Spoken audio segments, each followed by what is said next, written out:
اور اس کے علاوہ کچھ نہیں کیا جا سکتا. یعنی اندازہ لگائیں کہ یہ اپنا کووڈ کے بہانے سے جس طرح تعلیمی ادارے بند رہے اور ہم نے سب کو صرف پاس نہیں کیا بلکہ سپر جو فرسٹ کلاس ہوتی ہے اس میں پاس کیا ہے. اب مجھے یہ بتائے کہ جنہوں نے آگے جا کے ڈاکٹر بننا ہے, انجینئر بننا ہے, پروفیسر بننا ہے, تو یہ لوگ ہوں گے جو ایکچولی فیل تھے لیکن 1100 نمبر لے کے پاس ہو گئے. تو یہ بڑا سانحہ ہے ہمارے نزدیک. ہمارے ساتھ شیراز خان بھی موجود ہے, میں ان سے بھی گفتگو کا آغاز کرتا ہوں. شیراز صاحب, آپ ان تمام معاملات کو جو ہم نے ڈسکس کیے اس کو کس طرح دیکھتے ہیں؟ دیکھیں, سوشل فیبرک جو ہے ہمارا وہ بڑا ڈسٹورٹ ہو چکا ہے. کچھ I'm not that old, لیکن 10-15-20 سال میں I don't know it's because of the technology or because of too much advancement or maybe ہمارا سوشل فیبرک جو میری سمجھ میں ہے وہ بڑا ڈسٹورٹ اس لیے بھی ہوا ہے کہ ہمارے جو اساتذہ ہیں, اسپیشلی جب آپ کی ماں ہوتی ہے گھر میں یا باپ ہوتا ہے, وہ آپ کے بچے کو وہ توجہ نہیں دے پا رہے ہیں somehow or the other, whatever the reason is. Either they are very busy, they're doing their jobs, یا ان کا لائف سٹائل اس طرح ہو گیا ہے کہ وہ بچوں کو وہ توجہ نہیں دی جا رہی.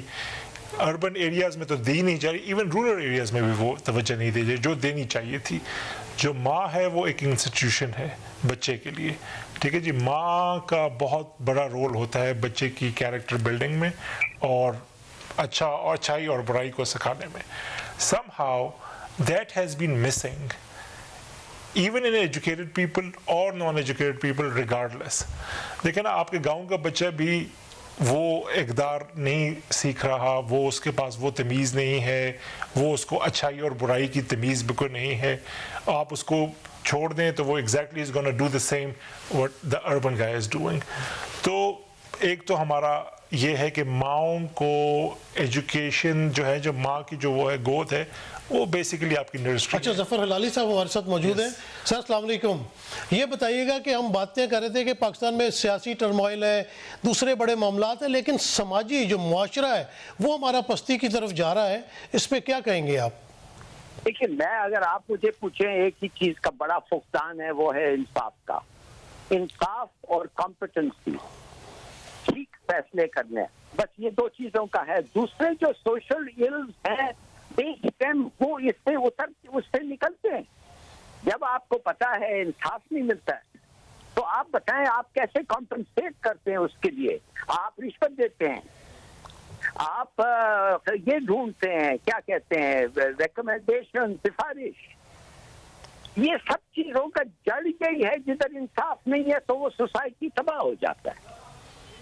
اور انصاف نہیں ہے, سمجھ جائیں. یہ آج بھی سوچئے تو صحیح, آج بھی پرائم منسٹر سمن کیا جاتا ہے کہ یہ جو 200 لوگ مارے گئے, 150 بچے جو مارے گئے ہیں, ان کا آپ نے کیا کیا ہے. میں نہیں کہتا کہ اس کا قصور ہے, میں نہیں کہتا کہ اس نے نہیں کیا, پوری کوشش نہیں کی, مگر پرزمپشن یہ ہے کہ انصاف نہیں مل رہا ہے ان ماں باپ کو جس کے بچے کو شہید کیا گیا ہے. تو I'm sorry, اگر آپ ایک چیز پہ فنگر رکھنا چاہتے ہیں وہ ہے انصاف. تو ہلالی صاحب, اس کا ذمہ دار کون ہے؟ کیا حکومتیں اس کی ذمہ دار ہیں, عدالتیں اس کی ذمہ دار ہیں, عوام اس کے ذمہ دار ہیں؟ کس پہ ذمہ داری عائد ہوتی ہے؟ ہم سب, اس سوسائٹی کے ایلیٹ, اس سوسائٹی کا اکانومی تو ایلیٹ کیپچر میں ہے. آپ نے کبھی سنا ہے, کبھی دیکھا ہے کہ ایک اسٹیٹسٹکس مجھے بتا دیں, 11% tax to G D P ratio Pakistan کا.